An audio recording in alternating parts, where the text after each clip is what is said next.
بسم اللہ الرحمن الرحیم۔ السلام علیکم ورحمۃ اللہ وبرکاتہ۔ نماز مغرب کے بعد کی دعا۔ آپ نماز مغرب کے بعد یہ دعا پڑھیں، اللہ تعالیٰ آپ کو بہت سی نعمتوں سے نوازے گا اور بہت سی بلاؤں سے آپ کو پناہ دے گا۔ دعا کیا ہے؟ بسم اللہ الرحمن الرحیم۔ اللہم انی اعوذ برضاک من سخطک وبمعافاتک من عقوبتک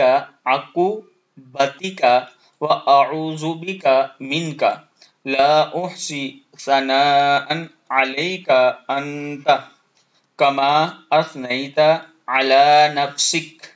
پھر پڑھ لیں، اللہم انی اعوذ برضاک من سخطک وبمعافاتک من عقوبتک واعوذ بک منک لا احصی ثناء علیک انت کما اثنیت علی نفسک۔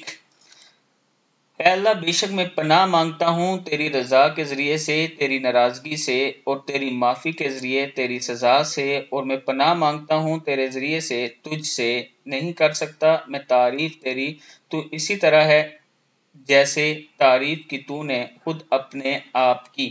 صدق اللہ العظیم۔ یہ دعا آپ نے مغرب کے بعد پڑھنی ہے، اور پھر اللہ تعالیٰ کا کرم دیکھیں کہ کس طرح اللہ تعالیٰ آپ پر اپنا خاص کرم کرتا ہے۔ صدق اللہ العظیم۔